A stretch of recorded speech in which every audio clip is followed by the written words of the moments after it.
Welcome everybody to audio commentary number 28. This is Cecil, and I will actually be commentating one of my own games this time. We're taking a small break from reviewing some of the replays that we can fetch over at SE2 Replays or Gosu Gamers or whatever. To do a ladder game, we played this ladder game today for those who are watching live on the show. So this is actually going to be a short one. This is only a 9-minute long game, but I'm going to go into some of the details about how fragile early ZVZ is. So the beginning will start off in many different ways, but the best way to start it off, especially on a map like this, sure, this is a tiny opening, but really, if you want to expo, you are out of luck because good luck trying to block this opening out. So the wider the ramps into your vitals, the more favorable the map is to Zergling. So please remember that when you play your ZVZ, as fragile as it is. You're going to hear the word fragile, by the way, a shit ton of times. I know I'm going to say it. I'm going to overuse that. But anyways, 13 drone going into the gas, and it looks like he's going for a little bit earlier of a spawning pool and extractor. So he's going to be chugging out lings a little bit early, trying to get as much damage as possible in on me. By the way, here's a good way that he guesses where I am. He doesn't see an Overlord crossing by right here. It's kind of a risk because some people choose to just go up instead of sideways.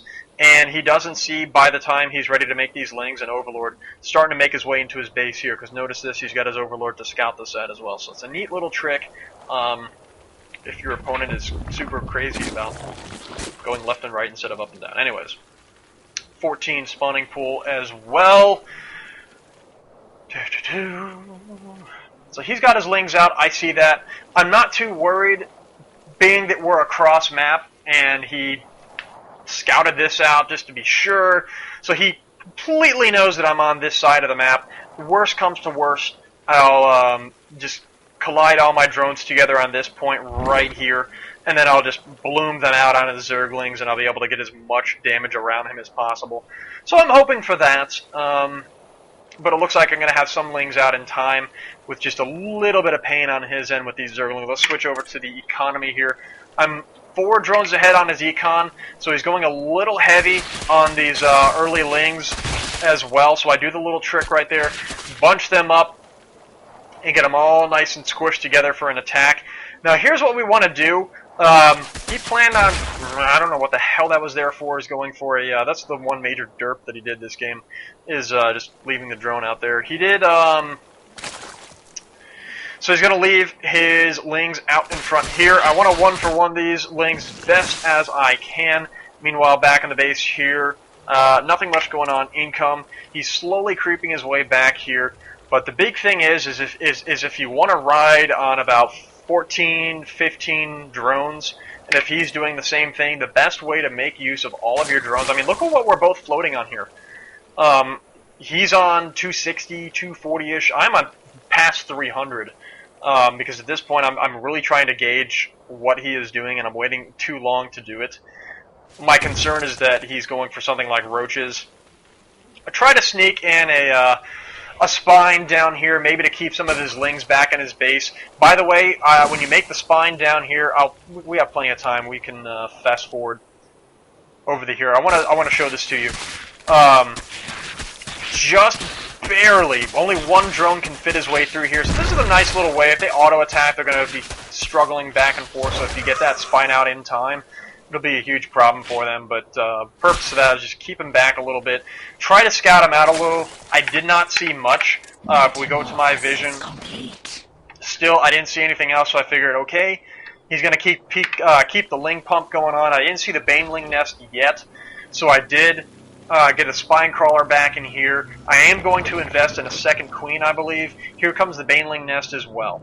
So he's going straight up, lots and lots of lings. He will be getting banelings shortly.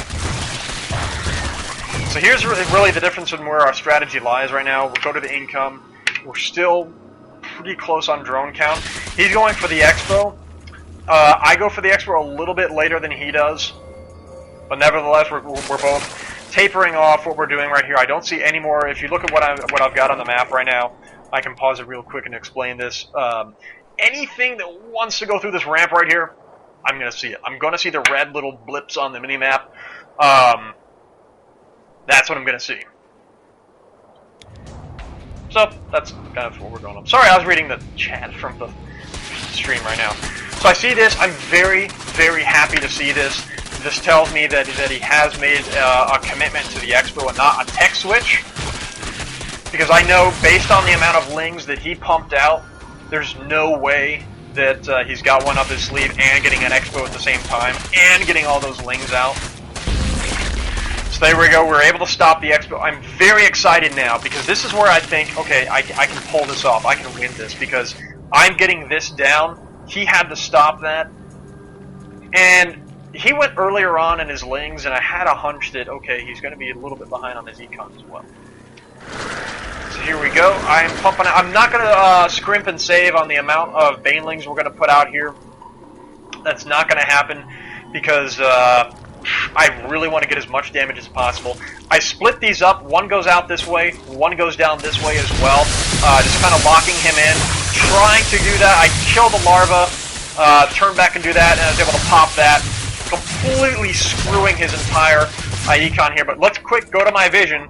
This is what we see. He's retaliating right now. I saw the baneling nest come up, so this is kind of his now or never if he can't pull this off.